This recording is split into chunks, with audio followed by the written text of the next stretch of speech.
నమస్తే, నేను GVSatyanarayana.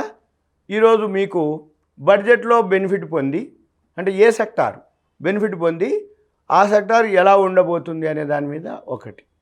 ఇప్పుడు NHAI national highway authority of India అంటారు. ఈ NHAIలో నిన్న బడ్జెట్లో ఏం జరిగింది? ఎక్స్పాన్షన్ ఇచ్చిండ్రు. NHAI national highway authority of India కింద 25,000 కిలోమీటర్లు 20,000 కోట్ల రూపాయలు అంటే ఏంటిది? 25,000 కిలోమీటర్లను ఎక్స్పాన్షన్ చేయాలి. 20,000 కోట్ల రూపాయలని ఫండ్ని బడ్జెట్లో కేటాయింపులు జరిగింది. మరి 25,000 కిలోమీటర్లు నేషనల్ హైవే అథారిటీ అంటే ఏంటిది? అంతకుముందు ఏవైతే రోడ్లు ఉన్నాయో అవి పెద్ద రోడ్లు చేయడానికన్నా, లేదు అంతకుముందు రోడ్లు వేయని ఉంటే హైవేకి అంటే కనెక్టివిటీ అవి చేయటం, లేదు 4 లైన్ 6 లైన్ అంటే కొత్తగా వేరే ఎక్కడైతే ఇంకా వేయని ప్రదేశాలు ఉన్నాయో వాటి కోసానికి ఉపయోగిస్తారు. 25,000 కిలోమీటర్లు 20,000 కోట్ల రూపాయలు.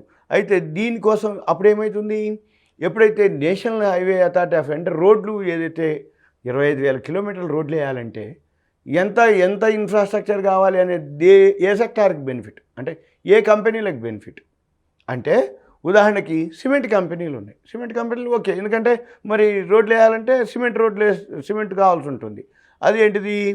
అల్ట్రాటెక్, ACC అవి పనికి వస్తాయి. అంటే ఆ కంపెనీలకి బెనిఫిట్.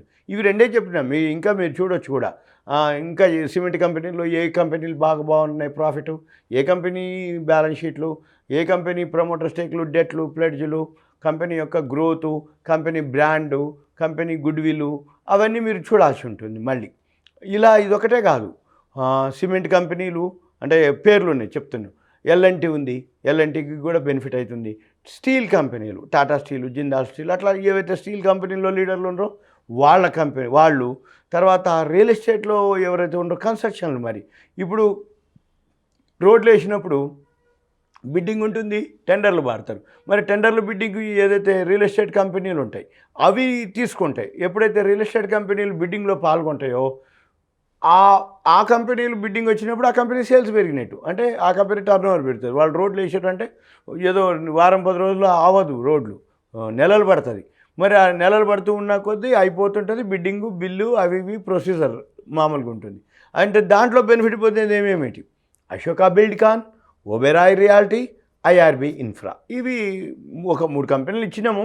ఇంకా మీరు డెప్త్గా పోయి మీరేం చేయాలి? అనాలిసిస్ చేసి ఏవైతే కంపెనీలు బాగా బెనిఫిట్ పొందుతాయో బ్యాలెన్స్ షీట్లు మళ్ళీ సేమ్ ఫండమెంటల్ చెక్ చేయాల్సిందే, వాల్యూ చూడాల్సిందే, ప్రాఫిట్ అండ్ లాస్లు చూడాల్సిందే. ప్రాఫిట్ అండ్ లాస్లు, బ్యాలెన్స్ షీట్లు, ఫండమెంటల్స్ చెక్ చేసి మళ్ళీ ఇవి కంపెనీలు పేర్లు చెప్పినా కానీ మళ్ళీ మీరేం చేయాలి? ఎప్పుడైతే మళ్ళీ రేపు 20,000 crores శాంక్షన్ అయిందో బడ్జెట్లో NHAIకి, ఏ కంపెనీకి వచ్చింది ఆర్డర్ మళ్ళీ అది చూడాలి మనం. ఎందుకంటే ఇప్పుడు పేర్లు చెప్పినవి ఉన్నాయి, రేపు బిడ్డింగ్ ఇంకో కంపెనీకి వచ్చింది అనుకోండి, మనం ఏం చేయాలి? ఆ కంపెనీకి బిడ్డింగ్ వస్తే ఆ కంపెనీ రోడ్లు వేస్తుంది, ఏది? NHAI కింద. మరి రోడ్లు వేసినప్పుడు ఆ కంపెనీ బెనిఫిట్ పొందుతుంది, ఆ కంపెనీ సేల్స్ పెడుతుంది, ఆ కంపెనీ ప్రాఫిట్ పొందుతుంది. మరి ఆ కంపెనీ వాల్యూ ఎట్లుందో మళ్ళీ మనం ముందు చూసుకోవాలి. అటువంటివి చూసుకొని మీరు బై చేయాల్సి ఉంటుంది. ఇది మీకు ఒక అవేర్నెస్ కోసం. అంటే బడ్జెట్లో ఏవైతే సెక్టార్కి ఏమొచ్చింది, బడ్జెట్లో ఎన్ని కోట్లు ఎంత ఇచ్చిందో ఫండ్ చూసుకుంటూ మళ్ళీ బడ్జెట్ని బట్టి మనం ఏం చేయాలి? ఏ కంపెనీకి బెనిఫిట్ అవుతుంది? మనం షేర్ మార్కెట్ వాళ్ళు ఎంతసేపటికి ఏం చేయాలి? సింపుల్ అనమాట.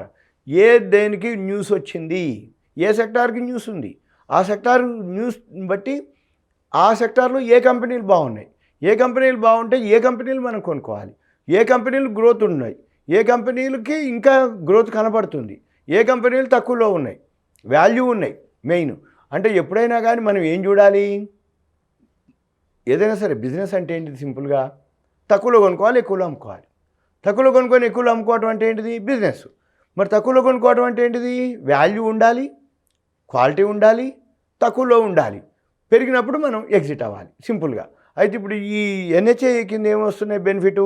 ఇవే కావు, ఇంకా ఏమన్నా వేరే రియల్ ఎస్టేట్ కంపెనీలు ఉంటాయి, స్టీల్ కంపెనీలు ఉంటాయి, సిమెంట్ కంపెనీలు ఉంటాయి. ఇవన్నీ మీరు కొంచెం అబ్జర్వ్ చేసుకొని, నేనేవో కొన్ని పేర్లు చెప్పాను, మీరు ఇవి ఒక ఐడియా కోసం, అనాలిసిస్ కోసం ఇన్ఫర్మేషన్ కోసం మళ్ళీ మీరు ఓన్గా ట్రేడ్ చేసుకోవాలి. రెండోది మళ్ళీ మార్చి నెక్స్ట్ మంత్ మార్చిలో మార్కెట్ కొంచెం కరెక్షన్లో ఉంటుంది. ఎందుకంటే ఆల్రెడీ బోర్డు మీటింగ్లు థర్డ్ క్వార్టర్లో రిజల్ట్స్ అన్నీ అయిపోవచ్చినాయి. ఇంకా ఏమైనా కొన్ని ఉన్నాయంటే పెండింగ్ ఉంటే ఇప్పుడు ఈ ఫిబ్రవరిలో కూడా అయిపోతాయి. అయిపోయినాక ఇంకా ఆల్మోస్ట్ ఆల్ మ్యాక్సిమం అయిపోయినాయి పెద్ద పెద్ద కంపెనీలు. ఇంకేవో చిన్న చితక కంపెనీలు ఉండి బ్యాలెన్స్ ఉన్నాయన్నీ కూడా ఫిబ్రవరికి ఆల్మోస్ట్ ఆల్ అయిపోతాయి. ఇంకా పెండింగ్ ఉన్నోళ్ళు మాత్రం మార్చిలో ఉంటాయి, కానీ అవి మనం నెగ్లిజిబుల్, ఎందుకంటే అవి కౌంట్ చేయక్కర్లేదు. మంచివి అన్నీ అయిపోయి ఉంటాయి. అవి వచ్చినా రాకపోయినా దాన్ని మనం చూడక్కర్లేదు, చూడకపోయినా పట్టించుకోకర్లేదు. అయితే మళ్ళీ మార్చిలో మార్కెట్ బాగా పడుతుంటుంది, కరెక్షన్ ఉంటుంది, ఫైనాన్షియల్ ఇయర్ ఎండింగ్ ఉంటుంది, మళ్ళీ ఏదైతే ఈవెంట్స్ ఉండవు, మళ్ళీ ఏప్రిల్ నుంచి న్యూ ఫైనాన్షియల్ ఇయర్ ఉంటుంది.